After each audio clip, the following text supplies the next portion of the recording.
मेरा नाम डॉक्टर आशीष कुमार गुप्ता है और मैं ब्रह्मानंद कॉलेज में जूलॉजी डिपार्टमेंट में असिस्टेंट प्रोफेसर हूँ।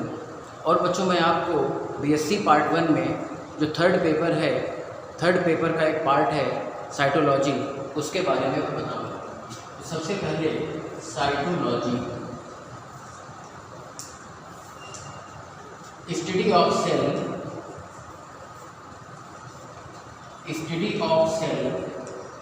and its cell organelle is called cytology. Cell और सेल के अंदर पाए जाने वाले जो सेल ऑर्गेनेल हैं, जब हम उनका अध्ययन करते हैं, जब हम उनकी स्टडी करते हैं, उनके फंक्शन के बारे में, उनके स्ट्रक्चर के बारे में स्टडी करते हैं, तो इस ब्रांच को, बायोलॉजी की इस ब्रांच को सेल बायोलॉजी कहते हैं। जैसा कि आप जानते हैं कि इस वर्ल्ड में, इस संसार में जितने भी लिविंग ऑर्गेनिज्म हैं, चाहे वो प्रोकैरियोटिक हो, चाहे वो यूकैरियोटिक हो, सारे के सारे ऑर्गेनिज्म सेल्स के बने हैं। Each and every organism, each and every living organism of this world is consist of cell.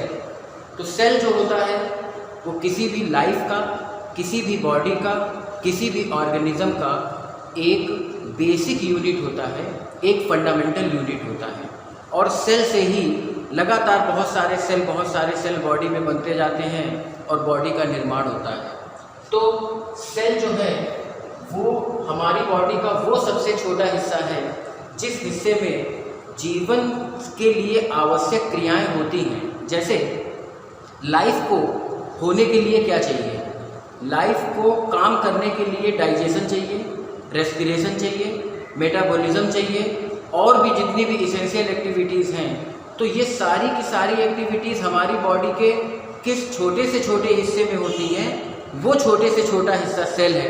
इसीलिए cell is the structural and functional unit of life. Cell जो होता है वो लाइफ की स्ट्रक्चरल और फंक्शनल यूनिट होता है। सेल के बारे में हमने थोड़ा सा समझा। अब मैं आपको बताऊं, जो सेल है, सेल जो टर्म था, सेल की सबसे पहले खोज की थी रॉबर्ट हुक ने। और रॉबर्ट हुक ने सेल का डिस्क्रिप्शन किया था अपनी बुक माइक्रोग्राफिया। अपनी किताब माइक्रोग्राफिया में रॉबर्ट हुक ने सेल के बारे में डिस्क्रिप्शन किया। सेल को उन्होंने कैसे देखा? उन्होंने कॉर्क लिया, जो बोतल में टट्टी लगती है, कॉर्क, उसका महीन पतली लेयर काटी, और जब उस लेयर को उन्होंने माइक्रोस्कोप से देखा, तो माइक्रोस्कोप से देखने के बाद उनको ये पता चला कि इसमें छोटी छोटी हनी कॉम्ब लाइक स्ट्रक्चर, छोटे छोटे मधुमक्खी के छत्ते के जैसी संरचनाएं हैं। Very small Honey comb like structure, मधुमक्खी के छत्ते के जैसी रचनाएं हैं। इन रचनाओं को, इन छोटे छोटे सेल, इन छोटे छोटे कोठरी को उन्होंने सेल कहा। इसी कोठरियों को उन्होंने सेल कहा। और एक्चुअली में रॉबर्ट हुक ने डेड सेल देखी थी। और डेड सेल में अगर देखें तो प्लांट में केवल उसका सेल वॉल बचा होगा, बाकी सारा का सारा उसका लिविंग मटेरियल खत्म हो गया होगा। तो सबसे पहले रॉबर्ट हुक ने माइक्रोग्राफिया में सेल का डिस्क्रिप्शन किया, सेल का वर्णन किया। और इसके बाद एंटोनी वॉन लीवेनहॉक ने, इसके बाद कुछ अलग साइंटिस्ट आए, अलग वर्कर आए, जैसे एंटोनी वॉन लीवेनहॉक ने सबसे पहले लिविंग सेल का अध्ययन किया। उन्होंने बैक्टीरिया देखा, स्पर्म देखा, और इस तरह से लिविंग सेल का सबसे पहले अध्ययन एंटोनी वॉन लीवेनहॉक ने किया। उसके बाद और साइंटिस्ट आए जिन्होंने सेल के बारे में डिस्कवरी की, जैसे रॉबर्ट ब्राउन ने न्यूक्लियस की खोज की, केंद्रक की खोज की। और उसके बाद लगातार इस क्षेत्र में डेवलपमेंट होता गया। तो उसमें आने वाले एक मुख्य साइंटिस्ट थे जिनका नाम था पुरकिंजे गिव टर्म प्रोटोप्लाज्म। पुरकिंजे ने प्रोटोप्लाज्म टर्म दिया और प्रोटोप्लाज्म सेल के अंदर जो पाया जाने वाला लिविंग फ्लूइड है, जो living fluid inside the cell is called protoplasm.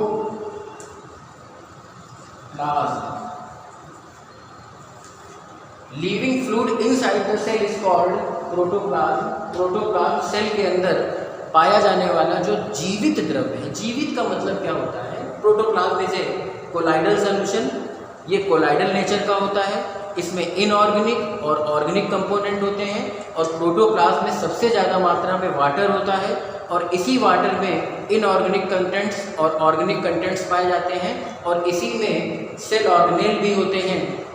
तो प्रोटोप्लाज्म को लाइफ का फ्लूइड क्यों कहते हैं? प्रोटोप्लाज्म को लाइफ का फ्लूइड इसलिए कहते हैं क्योंकि लाइफ से संबंधित जितने भी रिएक्शंस हैं, लाइफ से संबंधित, जीवन से संबंधित जितने भी फंक्शन हैं वो उस प्रोटोप्लाज्म में होते हैं। उसमें मेटाबॉलिज्म होती है, एनर्जी का एटीपी के रूप में प्रोडक्शन होता है, और भी डिफरेंट एक्टिविटीज़ होती हैं, इसलिए उसे लाइफ का फ्लूइड कहते हैं। तो टर्म प्रोटोप्लाज्म जो था वो पुरकिंजे ने दिया, हालांकि प्रोटोप्लाज्म की खोज की थी डुजार्डिन ने। डुजार्डिन ने प्रोटोप्लाज्म की डिस्कवरी की थी, लेकिन टर्म जो था वो पुरकिंजे ने दिया था। इसके बाद प्रोटोप्लाज्म को जूलियन हक्सले ने फिजिकल बेसिस ऑफ लाइफ कहा था, और मैक्स लूस ने प्रोटोप्लाज्मिक थ्योरी दी थी। इसके बाद जब हम लोग थोड़ा सा और आगे बढ़े, स्टडी में और सुधार आया, तो सेल के अंदर डिफरेंट टाइप के सेल ऑर्गेनेल खोजे गए और सारी चीज़ें बताई गई। इसके पहले एक कॉन्सेप्ट आया सेल थ्योरी, और सेल थ्योरी जो दिया था कॉन्सेप्ट वो स्वान और स्लाइडन ने दिया था। आप समझिएगा सेल थ्योरी क्या कहता है। सेल थ्योरी ये कहता है कि स्लाइडन एंड स्वान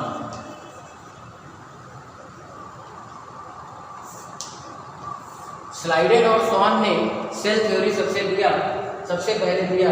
इसे हम लोग सेल प्रिंसिपल भी कहते हैं, सेल थ्योरी भी कहते हैं। इसके अकॉर्डिंग इन्होंने ये बताया, जो हमारे स्लाइडन सर थे, स्लाइडन सर जो थे वो बॉटनिस्ट थे, और स्वान सर जो थे वो जूलॉजिस्ट थे। स्वान जी ने जूलॉजी मतलब एनिमल सेल में काम किया, स्लाइडन जी ने प्लांट मतलब बॉटनी मतलब प्लांट सेल में काम किया, और इस काम को करने के बाद उन्होंने एक कॉमन कॉन्सेप्ट दिया, the cell is the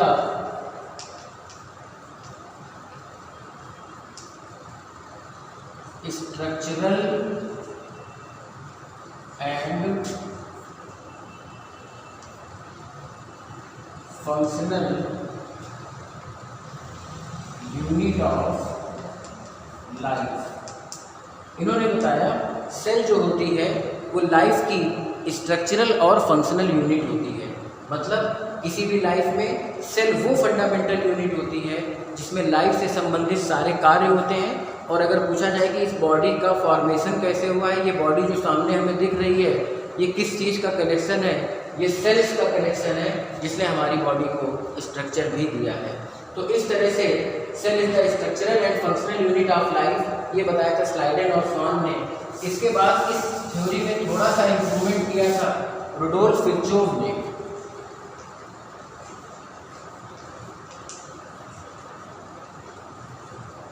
Rudolf विर्चोव ने इसमें थोड़ा सा संशोधन किया। इन्होंने बताया ए सेल arises from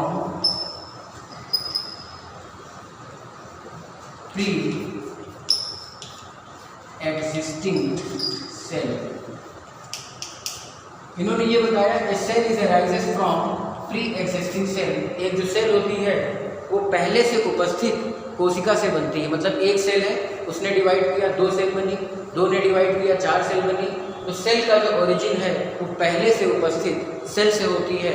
इन्होंने बताया था ओमिन सेलुला, ई सेलुला। तो इनके इस पॉइंट को सेल थ्योरी में शामिल किया गया और सेल प्रिंसिपल बन गया। तो इसलिए विर्चोव साहब को ये भी कहते हैं कि इन्होंने स्वान और स्लाइडन की सेल थ्योरी को मॉडिफाई भी किया। और इस तरह से सेल थ्योरी में पहला पॉइंट हो गया cell is the structural and functional unit of life. उसके बाद इसका दूसरा पॉइंट हो गया a cell is arises from pre existing cell, होमी सेलुलर, ई सेलुलर। इसके बाद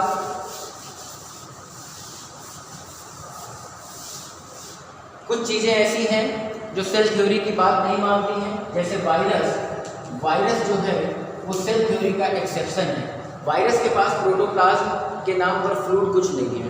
वायरस में केवल डीएनए या आरएनए होता है और इसकी प्रोटीन कवरिंग होती है। ये सेल के थ्योरी के सिद्धांत को नहीं मानता। इसके अंदर मेटाबॉलिज्म नहीं होता, जबकि सेल के अंदर मेटाबॉलिज्म होता है। इसीलिए बेटा वायरस को हम लोग एक्सेप्शन ऑफ सेल थ्योरी कहते हैं और ये लिविंग और नॉन लिविंग के बीच में कनेक्टिंग लिंक होता है। अब हम लोग देखेंगे टाइप्स ऑफ सेल।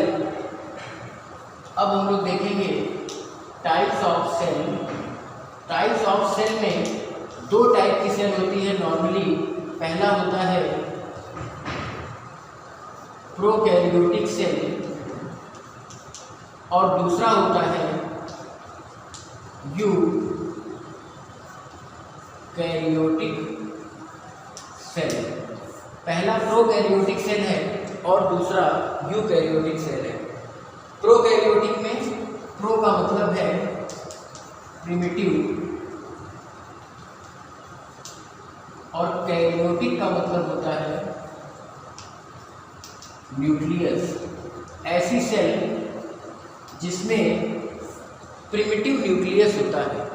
ऐसी सेल जो फर्स्ट सेल है, पहली सेल है, प्रिमिटिव सेल है, सबसे पहले बनने वाली सेल है। और ऐसी सेल का जो न्यूक्लियस है वो प्रिमिटिव, पुराने प्रकार का होता है, बिल्कुल इनिशियल स्टेज है, न्यूक्लियस फॉर्मेशन हो रहा है। तो ऐसा न्यूक्लियस इंसिपिएंट न्यूक्लियस भी कहलाता है।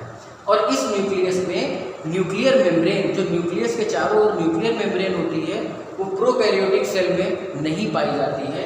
और यूकैरियोटिक में यू का मतलब होता है ट्रू और कैरियोटिक का मतलब होता है न्यूक्लियस। ऐसी सेल जिसमें ट्रू न्यूक्लियस है। ट्रू न्यूक्लियस का मतलब है वेल डेवलप्ड न्यूक्लियस। ऐसा न्यूक्लियस जिस न्यूक्लियस के चारों ओर न्यूक्लियर मेम्ब्रेन पाई जाएगी। ऐसा न्यूक्लियस जिस न्यूक्लियस के चारों ओर न्यूक्लियर मेम्ब्रेन पाई जाएगी, तो ऐसी सेल को हम लोग बोलते हैं यूकैरियोटिक सेल। और नॉर्मली जो प्लांट सेल्स हैं, एनिमल सेल्स हैं, वो सारी की सारी यूकैरियोटिक सेल्स होती हैं। हम लोग यहाँ पे प्रोकैरियोटिक सेल देखेंगे तो प्रोकैरियोटिक सेल का एग्जाम्पल होता है ब्लू ग्रीन एल्गी, बैक्टीरिया और माइकोप्लाज्मा।